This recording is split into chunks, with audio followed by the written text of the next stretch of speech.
What's happening, folks? Path of Exile 2 devs have just dropped a new blog post on the website, and it says, addressing your early access post-launch feedback.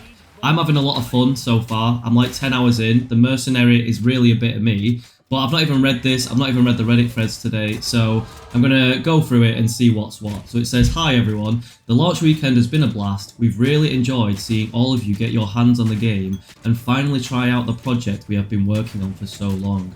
But now that the launch weekend is over, it's time for us to look at the feedback and make some changes. There are lots more things coming. The list in this post are some of the things we felt needed to be more urgently addressed. Some of these changes have already been deployed without a realm restart. Others will be deployed in an upcoming match. People are saying the loot has been bad, but then it seemed like yesterday they boosted the loot because everyone on Reddit was like, whoa, what's happened? Anyway, it says dodge roll changes. So currently, you get body blocked by minions a lot. I don't particularly mind this because I've played like Monster Hunter and things like that. So the thing that everyone's crying about is these little bugs kind of just trap you in a corner no matter what the size. You can't really jump through them or jump over them. They want to like be able to ghost through mobs to roll. So let's see what they're saying. It says dodge roll changes. A lot of players have expressed frustration about being trapped in by monsters. While it is intended that monsters are able to trap and kill you, we felt that the frequency of this was a little too high. I mean, there was a moment where I was in a cave, it was like level 3, and these little bugs just absolutely trapped me, and I was like, how can I not like roll or jump over these bugs? But once you figure out that, oh, dodge roll is dodgy, you kind of just adapt your playstyle. I've not had any trouble since, but people were complaining. It says, we will be deploying the following changes in an upcoming patch. Player size is now set to 0 units while dodge rolling instead of 1 unit. Some smaller monsters can now be pushed while dodge rolling. This includes monsters such as the Adorned Beetles in Kef.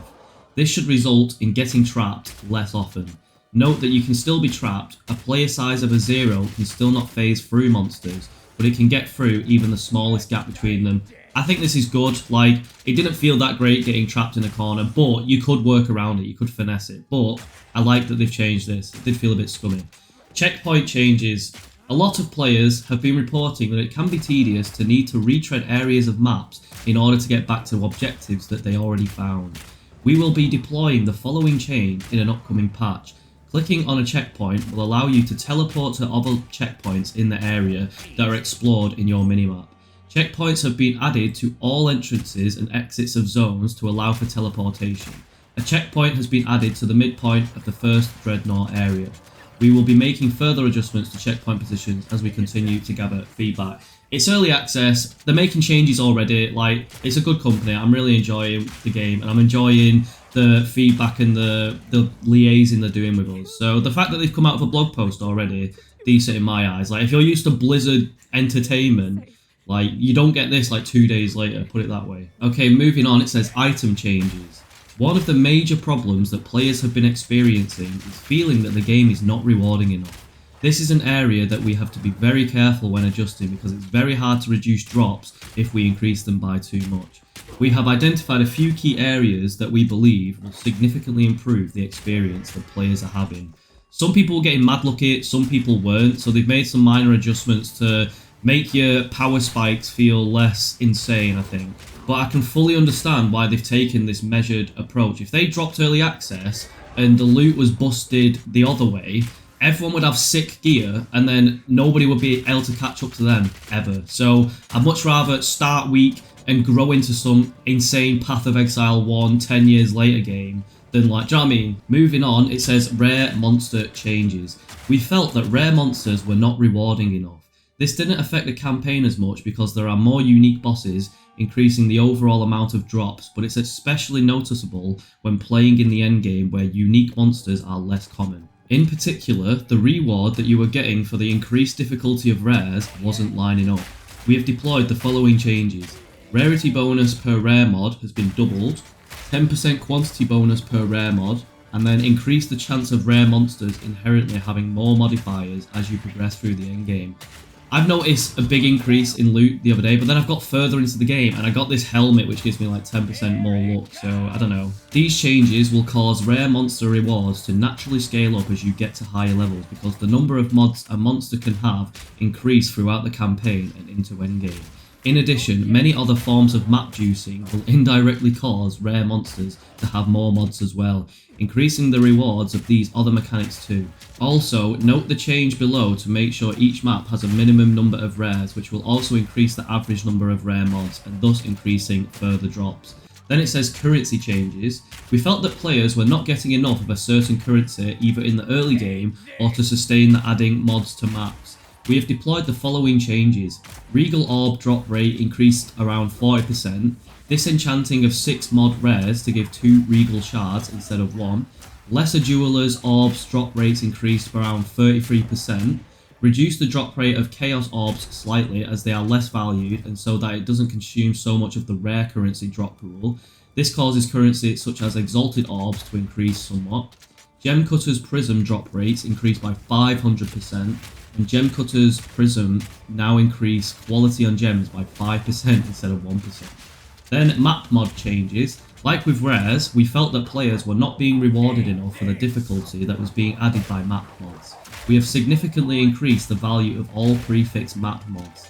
We have changed all map prefix mods, but some example changes we have deployed are rarity mods have been increased by 2.5x, quantity mods have had extra rarity added to them, this is now in a later patch. We removed the bottom tier of some mods, and you are much more likely to roll modifiers that affect drops or pack size rather than less useful mods. In addition, it has been identified that some areas are not being affected by the increased number of monster packs mod as they should be. We will be fixing these maps to work correctly in a later patch. Unlucky drop protection. One of the major issues we have identified are outlier unlucky drops. A single unique boss dropping badly, especially early on, can significantly affect your character. When I got an insane crossbow off the fire dogs in the cornfield, my character went insane. Anyway, we have deployed the following changes. No more than 50% of a unique monster's drop can be gold. Act bosses and map bosses will always drop at least 1 rare. I like unlucky drop protection. Like in World of Warcraft they have this, I think, and it's better. Or like procs as well. If you're not procking, eventually the unlucky thing will make you proc. Anyway, the first of these changes is more significant than it first appears because players can't see the difference between normal and rare gold piles. You will get more equipment and currency items which can take more advantage of the rarity increases that unique monsters provide. Click to move. There was an issue where the move only command was name locking. This would result in your character confusingly attacking in an unexpected direction while holding down this action. We have deployed the following change. Move only no longer name locks. Another thing I've noticed as well, I'm a WASD player, and when I'm aiming at things, I swear it's got a mind of its own sometimes. Like in a lot of RPG games, they usually have like an accuracy and a whiff like setting, especially early on. So you feel like your character can like actually get better. But when I'm like literally aiming at one and it's just firing in different directions, or it's locking onto the one, or it's just not being accurate at all, even when I'm like a couple of steps in, it really winds me up in RPGs. I hate when devs take away your accuracy from you. It's like the most unsatisfying gameplay mechanic like I ever come across. Like I stopped playing loads of VR games because they don't let me aim properly ever. But anyway, let's move on, blah blah blah. Endgame maps. A concern for players in Endgame is accidentally missing rare monsters. In addition, many maps did not have the number of rare monsters that they should have had. We will be making the following changes in an upcoming patch. Rare monsters now appear on the mini-map when there are 200 monsters remaining instead of 50. Many maps have had additional rare monsters added to them to make sure that there are a minimum number in every map type. Yeah, I kind of agree with this. It did feel they were pretty sparse, I can't lie. Over the coming weeks, we will be continuing to work on map layouts and monster density issues in maps. Conclusion, we will be posting patch notes for these changes when they're deployed. For a full list of what's just been deployed, check out the patch notes here, blah blah blah. There are still a lot more changes to come. These are just some of the changes that are fast for us to make. We will be continuing to monitor feedback and adjusting things as we do. Do you know what I mean? It's just launched over a weekend. There was only like a couple of server issues. They've had like 1 million people interested in the game, so they're communicating with us. They've got 10 years of like good, karma for being a good developer. So I'm loving what they're doing. I'm loving how fast they've made changes. I love the communicating.